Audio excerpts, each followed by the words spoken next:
Hi అండి, అందరికీ జై శ్రీరామ్. మనం ఇవాళ వచ్చేసి జ్యోతిష్వర ఆశ్రమంకి వచ్చాము.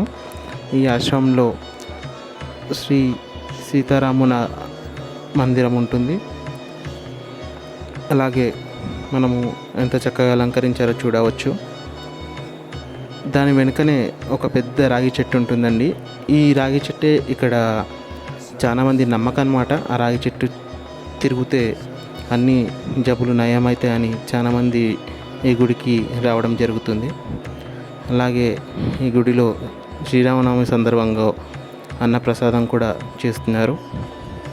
ఈ గుడిలో ఆ రాగి చెట్టు చుట్టూరుగా కొన్ని దేవి పటాలు ఉంటాయి.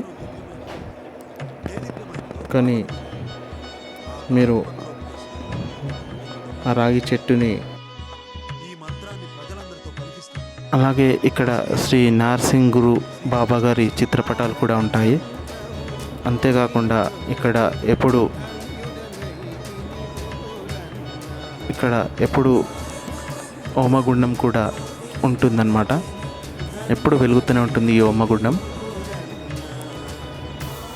ఇక్కడ శ్రీ సీతారాముల మందిరం ఎంతో అద్భుతంగా అలంకరించారు. ఇక్కడ మనం చూస్తున్న బాబానే ఇక్కడ ఎప్పుడు ఉంటాడనమాట. ఈ బాబా దగ్గరికి చాలామంది వచ్చి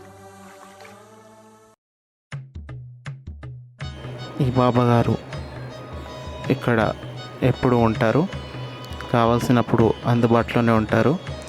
మీరు వచ్చి మీకు ఏమన్నా కావాలి అంటే ఈ బాబా గారిని అడగొచ్చు.